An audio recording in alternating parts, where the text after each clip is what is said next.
Witam serdecznie. Dzisiaj już 1 styczeń 2024 rok i trzeba brać pod uwagę kosmogram.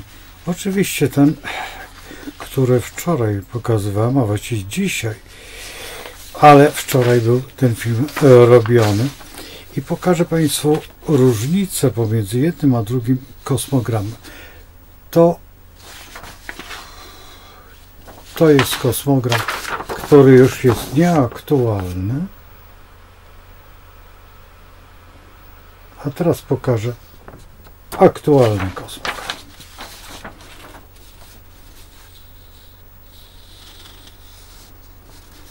Nie wiem, czy widzą Państwo różnicę pomiędzy jednym a drugim. O, nie wiem, zaraz. Jakoś będę musiał to. Tutaj mamy planety, to jest 2024, a to jest 2023. Zwróćcie uwagę, że tutaj w tym kosmogramie planety w 2023,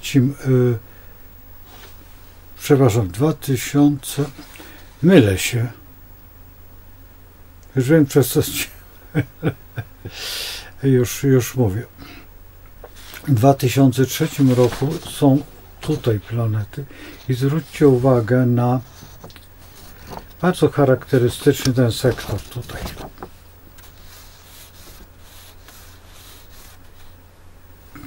A zwróćmy uwagę na ten sam sektor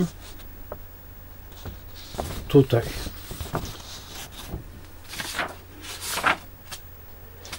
Czyli mamy tu w tym miejscu tylko jedną planetę, a mieliśmy Jowisza i Neptun. Bardzo dobrze, że tak było. No i jest jakaś różnica, który mnie się bardziej podoba. Ani jeden, ani drugi mnie się nie podoba kosmogram. Dlaczego? 2003 roku mieliśmy obsadzone bliźnięta planetą. W tym roku nie mamy w ogóle obsadzenia. To nie jest planeta. Także to troszeczkę inaczej wygląda i zaraz Państwu pokażę jeszcze jedną rzecz. Ten pierwszy tutaj z tej strony to jest 2003 rok. O, ciężko mnie jest ustawić, a nie chcę robić to na... Zwróćcie uwagę, że w 2004 roku jest troszeczkę inaczej. Czyli w 2004 roku mamy troszeczkę inaczej ustawione tutaj. Oj. Żywioły.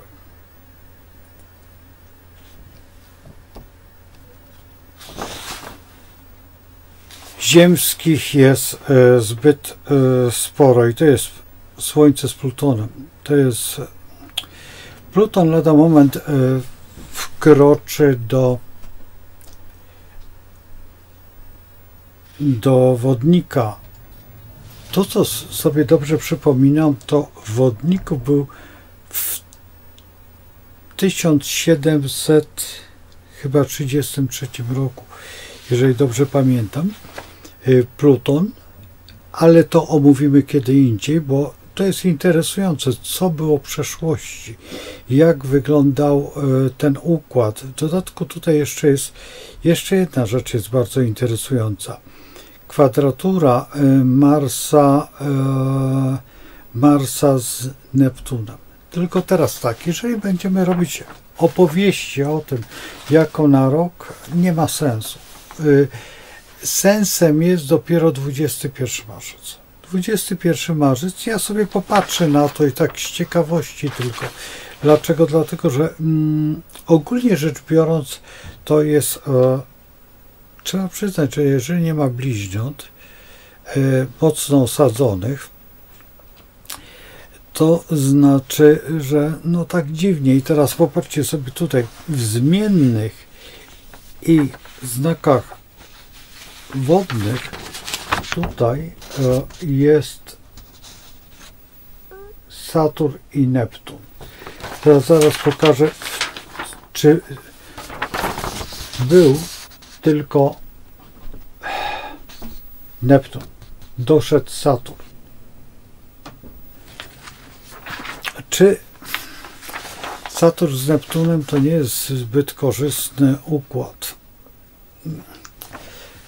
Saturn jest restrykcyjny, Neptun jest iluzją, także no może być dosyć interesująco. Powiedzmy, że tak, ale w tym złym znaczeniu, nie w tym dobrym.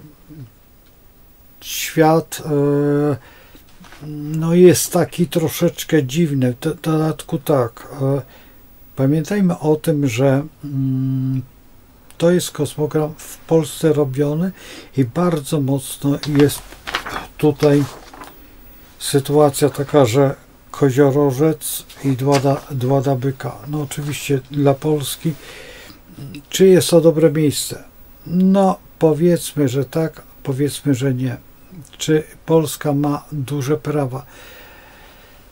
Oj, dzisiaj się dowiedziałem, ale to z wiadomości, że wodnik chce atakować, ale Finlandię. Także no jest to dla nas jakieś troszeczkę no takie troszeczkę, wiecie o co chodzi. Czy zaatakuje? Nie wiem, nie umiem odpowiedzieć w tej chwili. Wolałbym spojrzeć na ten marzec, wolałbym spojrzeć tutaj na tą sytuację i przede wszystkim to, co jest najważniejsze, jak potoczą się losy Stanów Zjednoczonych. To jest numer 1. Dlatego, że w tej chwili mamy największy kłopot, to mamy w tym pakcie pomiędzy Indiami, Chinami, Rosją, Brazylią. Argentyna coś się wycofuje z tego wszystkiego i jestem no, ze względu na zmianę tam prezydenta czy coś takiego, ale ja w to za bardzo nie wierzę. Znaczy tutaj Argentynie oczywiście, że wierzę, bo te kraje wszystkie latynoskie są mało poważnymi krajami. To nie są kraje, ale jednak o bardzo potężnym potencjale. I tutaj, no, po pierwsze, Brazylia to jest ogromny obszar i zupełnie niewykorzystany.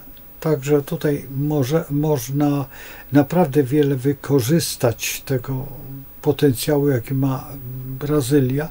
No i oprócz tego jeszcze wokoło jest pełno satelitarnych, małych państewek, które są tak małe, prawie jak Polska, ale jednak malutkie dla dla Ameryki, nie dla Stanów Zjednoczonych. I są to kraje, które właściwie mówią jednym językiem, czyli albo hiszpańskim, albo portugalskim. Akurat Brazylia mówi portugalsku. To, co się orientuje. Jeżeli nie, to proszę mnie poprawić. To wszystko jest dosyć interesujące, jaki będzie ten przyszły rok. Aspekty no, są takie dosyć, znaczy czy interesujące, dziwne troszeczkę te aspekty są. Nie wiem, czy widać, czy też nie widać. Chyba widać. Może tak lepiej. Przede wszystkim jedna rzecz, która mnie bardzo irytuje, Księżyc, kwadratura Wenus. No nie za bardzo lubię, bo to jest taka kłótnia i tutaj mogą zaistnieć konflikty pomiędzy kobietami, czyli taka troszeczkę dziwna, ale jest na przykład opozycja Księżyc-Saturn. To nie jest interesująca. Zresztą Mars w kwadraturze do Neptuna. Ciekaw jestem, kiedy był ten Mars w kwadraturze do Neptuna. To jest bardzo interesujące. Trzeba przejrzeć, zobaczyć, jak to wygląda, w który to był rok, bo najłatwiej jest tak pracować i te prace są najbardziej rzetelne po prostu ze względu na to, że historia kołem się toczy i astrologia w tym momencie, jeżeli wybierzemy sobie na przykład taki aspekt właśnie kwadratura Neptun i na przykład wybierzemy sobie jeszcze Jowisz kwadratura też Pluton, no i czy te dwa aspekty można by było brać? Nie radziłbym, dlatego że jeżeli weźmiemy te dwa aspekty pod uwagę, żeby były razem w tej samej konfiguracji, to może upłynąć tyle tysięcy lat, że nasza pamięć nie sięga. Ale w tym momencie, kiedy przejedziemy sobie przez jedną historię i przez drugą, a teraz trzeba tylko rozważyć, czy na przykład Mars, Neptun jest silniejszy, czy Jowisz, Pluton jest silniejszy. Dlaczego wybrałem akurat tutaj? Bo po pierwsze Mars jest dla Marsa, Pluton jest tą samą planetą, jest po prostu wyższą oktawą. Kiedyś właścicielem właśnie Skorpiona był Mars i dlatego można z tego skorzystać, a ponieważ jest kwadratura z Jowiszem, Jowisz ma taką tendencję łagodzącą troszeczkę. Jowisz kwadratura jest zawsze. Jowisz nie robi nigdy jakiejś takiej, nie jest furiatem wtedy, tak normalnie w koniunkcji. Jest taką planetą troszeczkę niespodziewajki takiej. Ja tego bardzo nie lubię. Ja strasznie nie lubię, kiedy Jowisz zaczyna działać, bo kiedy Jowisz zaczyna działać, po prostu daje takie jakby upiorne pomysły. Upiornym pomysłem to jest tak, skocz, sprawdź. No, dlaczego ja mam skakać tam, gdzie ja nie chcę skoczyć? Po co? Nawet skok z gazety może być śmiertelnym skokiem, jeżeli się nieodpowiednio nie upadnie, albo upadnie się na jakieś działania. Z tego zawsze Jowisz jest takim bólem głowy i po rozcięciu wyskakuje jakaś Atena. No nie jest to dobre, bo to jest wojowniczka, no to aż tak. No ja rozumiem, że można wziąć dwa apapy, tak? Dwa apap, albo jeszcze jakieś inne. No na przykład napić się 2 szklanki wody jakiejś źródlanej, to też ponoć pomaga. Najlepiej jeszcze troszeczkę soli kłodawskiej, co ostatnio byłem bardzo zaskoczony, bo wyobraźcie sobie, że też mamy różową sól w Kłodawie. Tylko że no, troszeczkę droższa jest. No ale i gdyby była sól różowa, nie wiem jakie znaczenie ma różowa, czy szara, czy biała, czy dla mnie jest to bez różnicy. Każdy minerał jest potrzebny. A już do kąpieli to im bardziej szara, im bardziej brudna, tym lepsza według mnie, bo no znacie tą czystą białą sól, tam nic nie ma, tylko sól jest. Sól jest bardzo ważna, dlatego że kiedy jesteśmy zdenerwowani, bardzo, tacy zirytowani wręcz, to radzę po prostu do wanny nasypać no przynajmniej 1 kilo albo 2 kilo soli i się zanurzyć, posiedzieć. Jeżeli nie ma się, to miskę i dawaj stopy. Stopy mają bardzo dużo receptorów. Jeżeli możecie jeszcze łapki sobie zanurzyć, no to już jest obłęd. 2 miseczki takie malutkie i plus jeszcze micha duża na stopy i spadło mi. Muszę podnieść. A spadło mi aspekta, może się przydadzą jeszcze. Ja tutaj położyłem akurat w takim miejscu, że sobie zjechały. Nie mam zbyt dużo miejsca. Nie chcę pokazywać, jak to wygląda, bo to jest dziwne tutaj miejsce. Ale ja tutaj lubię pracować ciężko, dlatego że tutaj mam pędzelki swoje. Już przyniosłem Buddę, który powinien... w którym świeczka się pali. Nie wiem, czy widzicie. Tam się pali świeczuszka. Ja lubię tego Buddę, dlatego że jest takim... No akurat mi on odpowiada. Nie wiem dlaczego, ale go ciągle noszę z sobą I jeszcze lubi taki dzbanek gliniany, potłuczony, który kiedyś kupiłem go w Warszawie. Tego Buddę naprawdę nie wiem skąd go, znaczy ja go kupiłem, tylko nie odpowiem gdzie. Zupełnie nie odpowiem gdzie. Bo jak widzę Buddę jakiegoś bardzo ładnego, to zawsze kupuję. Ktoś by powiedział, no ale dlaczego pan nie kupił, czy pan jest buddystą? Nie, w sumie znam buddyzm w miarę przyzwoicie przez mojego przyjaciela Krzysztofa i mam nadzieję, że Krzysztof się kiedyś pokaże, bo ostatnio coś tam no nie wiem dlaczego słyszałem, że ma jakieś pretensje do mnie jako do przyjaciela. Nie wiem o co chodzi, muszę skonfrontować. Zawsze tak jest, bo przyjaźń polega na tym, żeby opiekować się sobą. A tutaj ta opieka, no, z mojej strony była bardzo mocna, ale niektórzy wyobrażają sobie, że opieka musi być zawsze taka jednostronna. Ja uważam, że zawsze powinna być taka opieka, gdzie nic się nie stało, a się nic nie stało.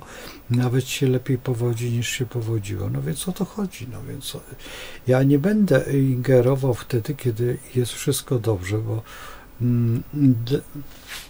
teraz trzeba... Jaka jest rola astrologa? Astrologa jest taka rola, tak z tym mistrzem, który przechodzi, ten chińskie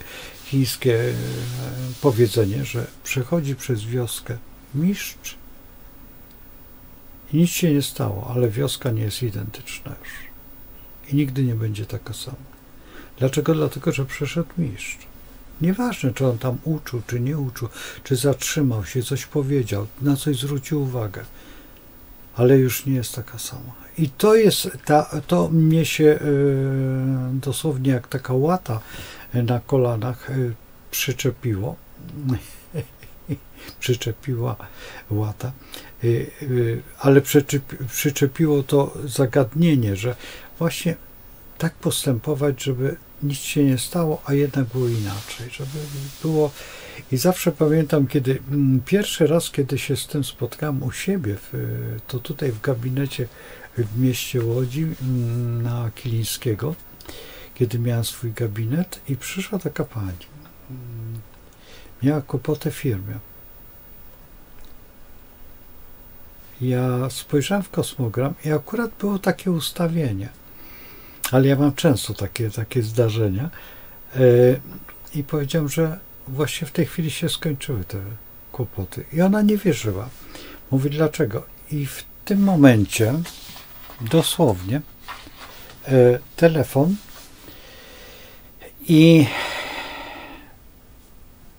akurat ona zajmowała się, ja nie wiem, czy wszyscy wiedzą, co to jest, sztorami. To są takie znaczy, to są zasłony inaczej. Ona zajmowała i dostała ogromne zlecenie na te zasłony. W tym momencie.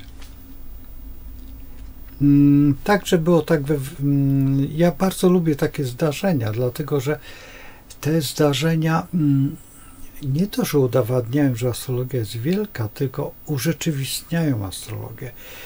Też mam wykład we Wróżce na Kazimierzowskiej w Warszawie. To było kupę lat temu. I rozmawiamy o pannie wtedy i jest taka sytuacja, że mówię o czymś, nagle telefon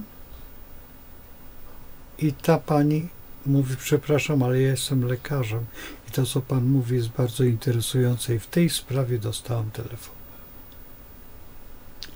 Wszyscy się obrócili, spojrzeli na nią i wyszli. Znaczy, ta lekarka wyszła. No, była wezwana. A ja mówiłem właśnie o takiej sytuacji właśnie w tym momencie. Zupełnie jakby przestrzeń ją wezwała. Wszyscy byli po prostu za nie mówili. Nie na następnym, tylko też była taka sytuacja, świetna to była sytuacja, kiedy ja byłem wtedy po jakimś takim spotkaniu bardzo potężnym bardzo potężnym, gdzieś tam, nie pamiętam, czy to było Zakopane, czy Krynica, akurat przewinęło się nie tak. I wtedy ja w tym Zakopanem robiłem kosmogram pewnemu człowiekowi. I żeśmy tak rozmawiali o różnych rzeczach, a przede wszystkim o firmie, o dziwnych takich sytuacjach i on mówi, że potrzebuje takiej bardzo porządnej księgowej. I potrzebna by była mu taka z prawdziwego zdarzenia, osoba bardzo rzetelna. Ja mówię, że pan powinien znaleźć, a jeżeli nie, to proszę zadzwonić do mnie w Warszawie, bo on też z Warszawy był akurat. I ja kogoś tam znajdę, jeżeli tam dopasuje do pana. No i jestem na spotkaniu też we Wróżce. I wtedy Dorotka była szefową tej wróżki.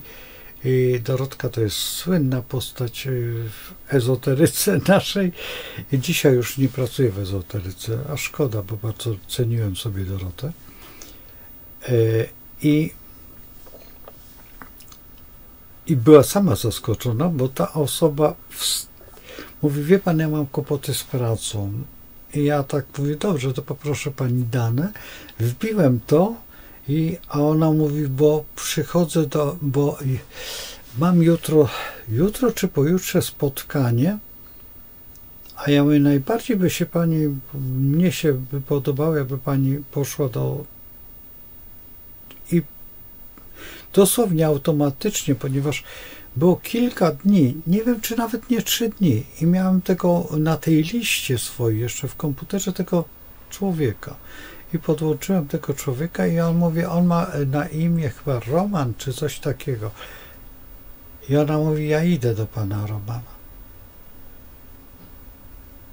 I szła na rozmowę z tym samym człowiekiem, którym ja mówiłem, z którym się spotkałem. To był szok dla wszystkich, ale tak jest. Dlaczego? Dlatego, że jeżeli się dobrze pracuje w astrologii, nie ma się żadnych jakichś takich dziwnych rzeczy, to przestrzeń daje. Kiedyś rozmawiałem nawet w gronie bardzo poważnych astrologów, znaczy dokładnie profesora Leszka Weresa, potem tam był też Leon Zawadzki i jeszcze jeden astrolog, którego nie znam, znaczy nie był z nami. Starszy człowiek, nawet starszy chyba od profesora Leszka Weresa, to było na zjeździe. I staliśmy, właśnie nie tyle ja mówiłem, co właśnie referował wtedy właśnie ten człowiek. Działanie zewnętrza całego kosmosu zgodnym z naszym jakby zapotrzebowaniem, co jest wyjątkowo trudne do zdobycia, chociaż jest to możliwe. Ja zawsze nazywam to dziwne słowo. Ascendent mamy i usiąść na ascendencie, tak to nazywam, żeby ascendent pracował dla mnie. Bo ascendent ma swoją bardzo, bardzo dziwną specyfikę w ogóle działania, bo my go odbieramy jak widzimy, ale też jak on spostrzega nas, jakie są relacje pomiędzy mną a przestrzenią. Czyli dokładnie, co mam robić w danym momencie, jak się zachować. To było też Tomek, jeden z wykładowców, no jeden właściwie drugi wykładowca, Tomek jest właściwie drugim wykładowcą właściwie, którego wyzwolił, taki najważniejszą, uczył w szkołach nawet. I Tomek kiedyś mówił na zajęciach, że wsiadał do autobusu i jacyś starsi państwo, ta żona do męża powiedziała w ten sposób, że słuchaj, jestem ciekawa, gdzie jest ascendent w tej chwili. Właśnie to jest to. Gdzie jest, jak on się znajduje, jak on się będzie zachowywał, jak on będzie budował, jak on będzie w relacji do wszystkich planet. To jest najważniejsza rzecz. Także zawsze jak budujecie siebie, ja mówię do tych, którzy znają astrologię, jak budujecie, patrzcie na ascendent, co on robi. Ja zresztą będę na tych większych wykładach, tych takich tutaj, jak już offsetka ruszy i tutaj może nawet na YouTubie będę prowadził takie właśnie zajęcia, gdzie ascendent, gdzie co, dlaczego, jak. Tylko z tym, że to jest zawsze, ja tego nie lubię strasznie, jak jest taka rozmowa, tak jak teraz. Ten mój monolog w stosunku do kamery, a nie do was. W relacjach rzeczywistych, takich na gorąco, kiedy robię ten kosmogram, kiedy wy widzicie i ta osoba tylko, no tak, dobrze, albo dzwoni, panie Ryszardzie, no jest doskonale. Zresztą tutaj jak czytacie bardzo często opisy, ja mówię, codziennie robię takie jakby sprawozdanie dnia, czyli pokazuję ten kosmogram i co się może zdarzyć, albo co się będzie wydarzać, albo jak się zachowuje. Niektóre osoby właśnie piszą swoje jakby takie najważniejsze punkty dnia, że właśnie gotowałam pierogi, jak pan robił i czekam tam na kogoś, albo coś tam, czy na przykład tak się stało, dzisiaj się też źle czuję, bo mówi, że na przykład tam coś jest, sytuacja jakaś taka rybia na przykład i wtedy spada na ten poziom działania. Potem jak mówię, albo na przykład przypuśćmy jest jakaś tam historia i mówię, że planety teraz dopiero nam pokażą, jak to wszystko wygląda. Dlatego też te wszystkie działania, które są, muszą być konfrontowane właśnie przez ten ascendent i nie tylko, ale to chwilę.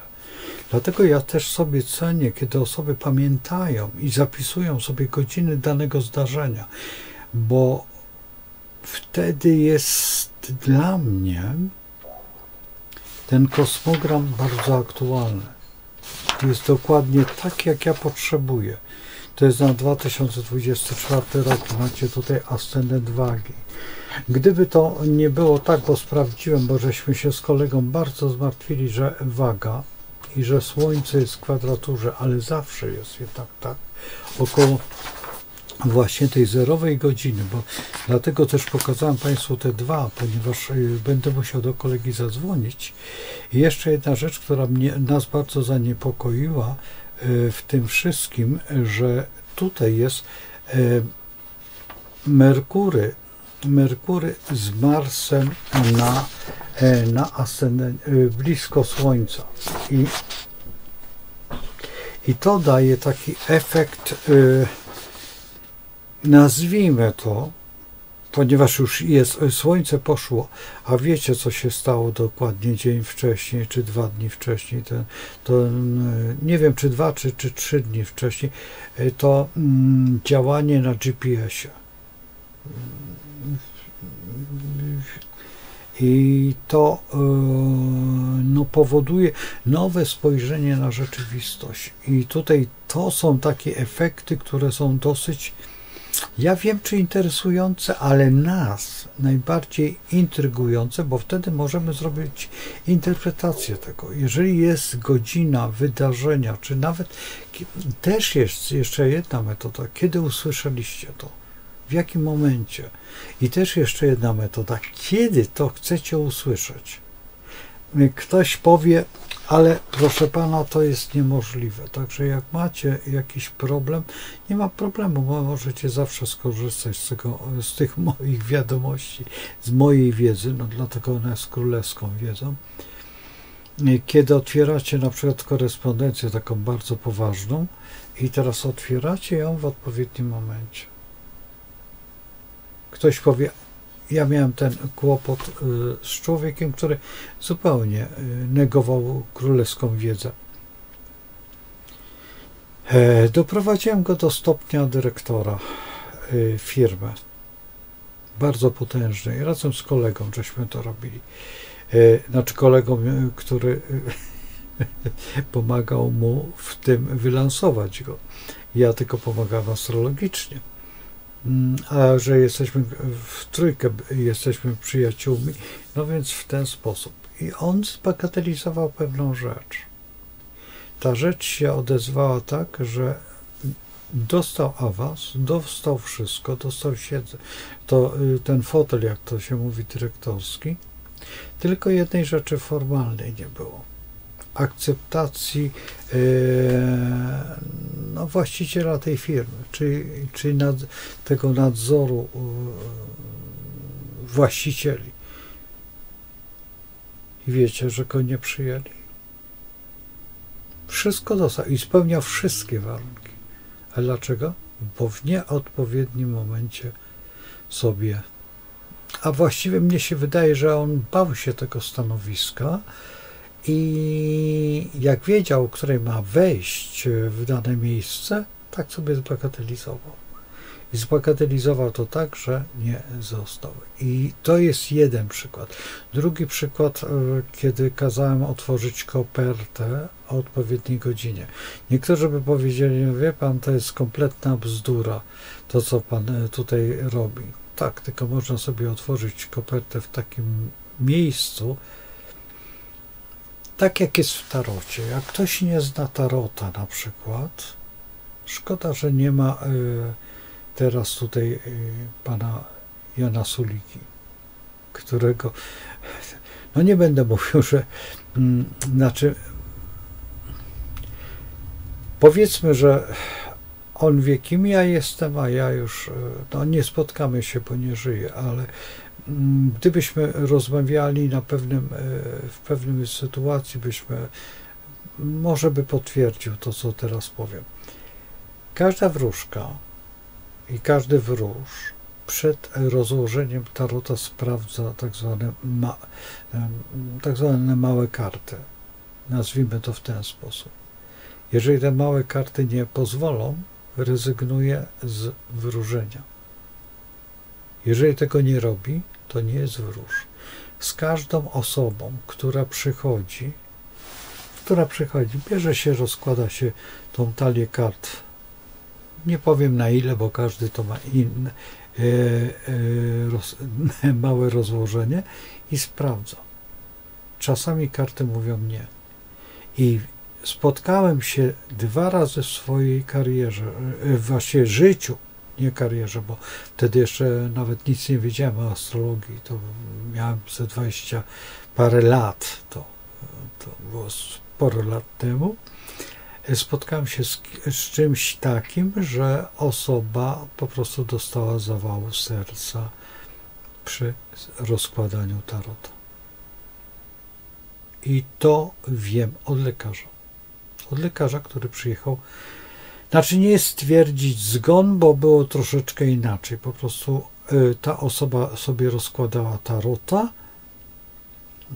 i lekarz do niej przyszedł i właśnie w tym momencie odeszł. Lekarz opowiadał, mojego ojca, kolega, który opowiadał, dokładnie mojej mamie, bo moja mama się zajmowała takimi, znaczy pasjonowały ją takie rzeczy. I pamiętam dokładnie, jak powiedział, mówi, słuchajcie, wszedłem i już ta osoba oparta o stół i mówi rozłożone karty. I dopiero przy dłuższej analizie, znaczy przy dłuższej rozmowie, bo powiedział, że to nie, pokazałem mu karty, czy takie, te czarne takie do gry w brydża. Mówi, nie, to były inne karty. No ale nie mam tarota, nawet mam tarota, ale to jest taki tarot raczej, nie wiem, czy to jest tarot, czy też nie, ale go nie używam, mam te karty, jak czasami niektórym wróżkom daję w prezencie po prostu. Kupiłem kiedyś, nie wiem, 30 tych talii, bo w takim sklepie dziwnym i kupiłem, one grosze kosztowały, a kupiłem ze względu na to, miałem zamiar zrobić taki obraz karciany, ale stwierdziłem, że może być jakiś kolega mnie zatrzymał. Mówię, jak zrobisz ułożenie, bardzo niebezpieczne. Tak można zrobić. Dlatego lepiej nie. To też jest wina młodych. Bardzo miałem taką uczennicę, która cały czas i zajmowała czas właściwie. A co będzie, jak będzie Pluton, na przykład jak w tej chwili będzie on lada moment ten Pluton będzie wchodził do wodnika. A ją nie interesował ten Pluton tutaj, tylko tutaj. A co będzie, jak będzie Pluton w Lwie? W Lwie, no to są te roczniki moje. Pluton był wtedy właśnie w Lwie urodzeniowym i to są te roczniki, powiedzmy, że wojenne. Czyli te wszystkie osoby, które mają w Lwie, interesuje ich ten sposób życia. Jeżeli chodzi teraz o ten Pluton w wodniku, będzie interesować i te osoby, które się urodzą, będą bardziej bardziej niż indygo, niż kryształowe, bardziej, powiedzmy, że będą jasnowidzami. Powiedzmy, że będą umiały wejść w świadomość kogoś, te dzieci, które się urodzą z tym Plutonem. Znaczy wszystkie, no cały ten okres. Nie wiem, jak długo Pluton będzie akurat w wodniku, ale liczmy, że będzie tam ileś lat.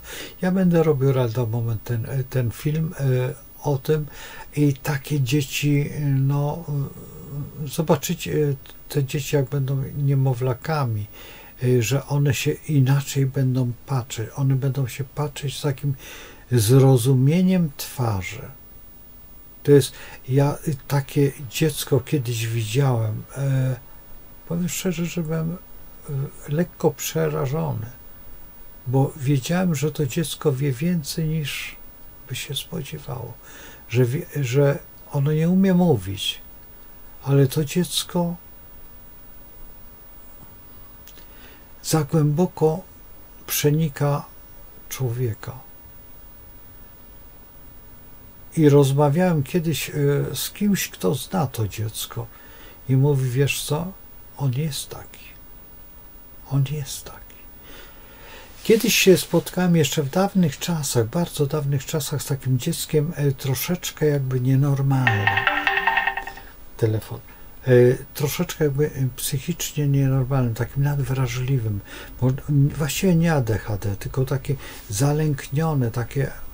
I koleżanka, psycholog, powiedziała do mnie, wiesz co, ja nie wiem, to dziecko jest jakieś dziwne, wiele rzeczy o mnie powiedziało, a przecież nie uczestniczyła. Ja mówię, może jest jakimś jasnowidzem.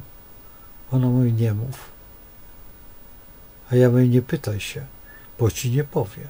Jeżeli dziecko, to był 7 czy 8-latek, czasami są takie dzieci, które mają jakby ten dar i boją się tego.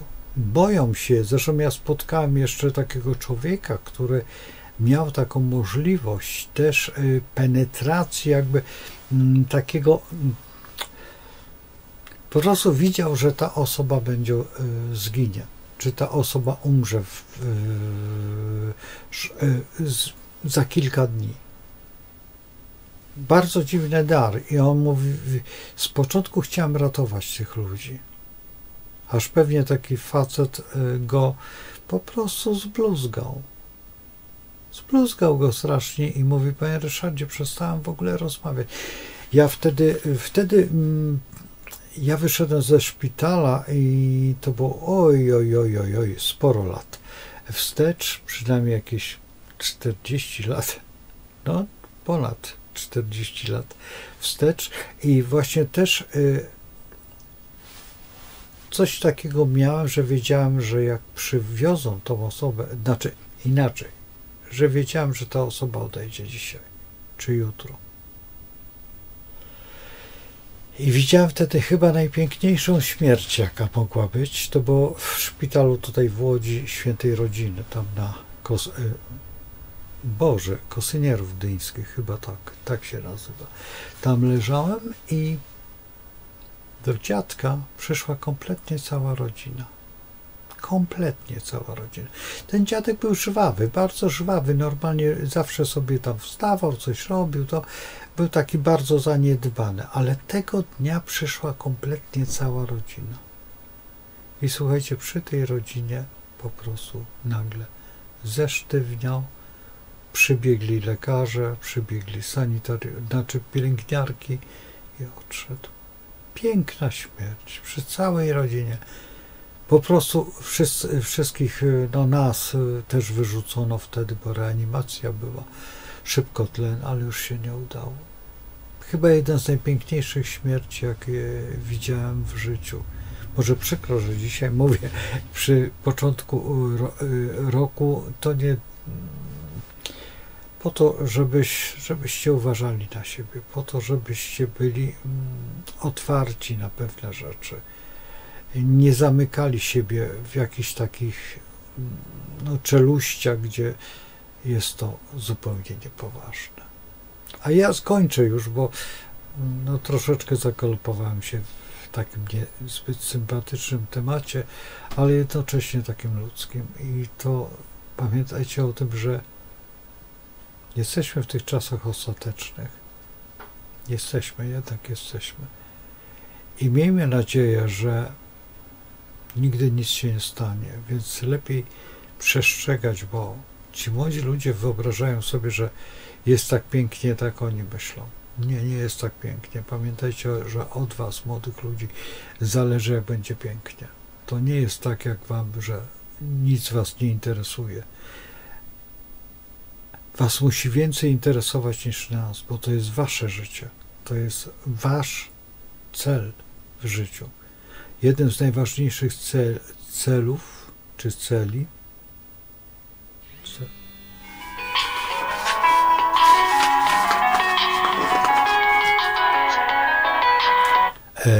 nie odbiorę tym razem.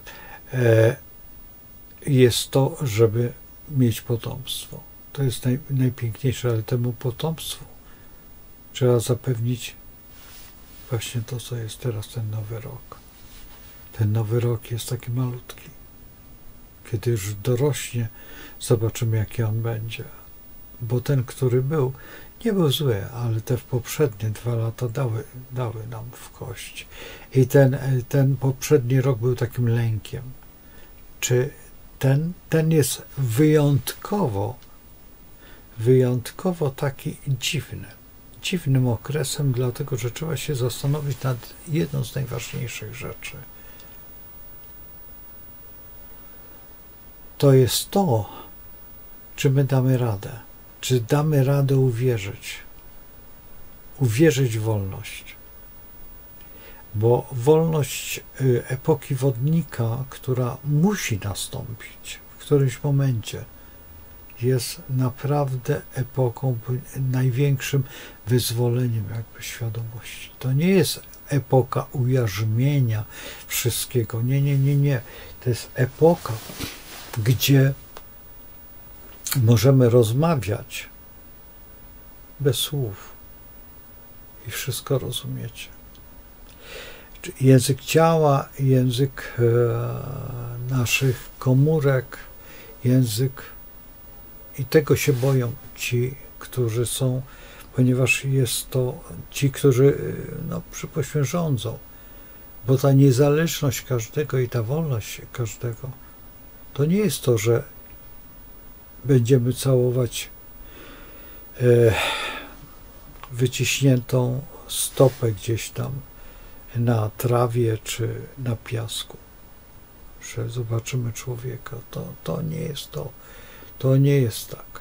To jest to, że możemy rozmawiać każdy z każdym bez słów i będziemy się porozumiewać właściwie bez żadnych przeszkód. To telefon komórkowy jest nikomu niepotrzebny, bo go mamy tu.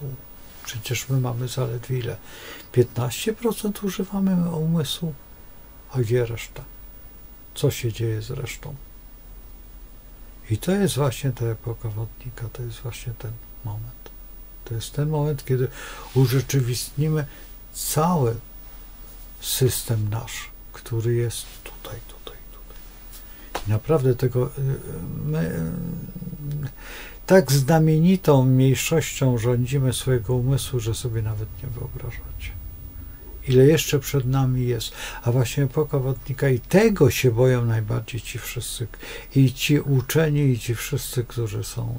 To jest największe zagrożenie tej prawdy. Słuchajcie, uciekam, kończymy. Jutro zapraszam na dalsze sytuacje, opowieści. Nie wiem, czy zdążę dzisiaj, czy dopiero jutro, czy drugiego rano się ukaże to. Nie wiem. Do zobaczenia. Z Bogiem.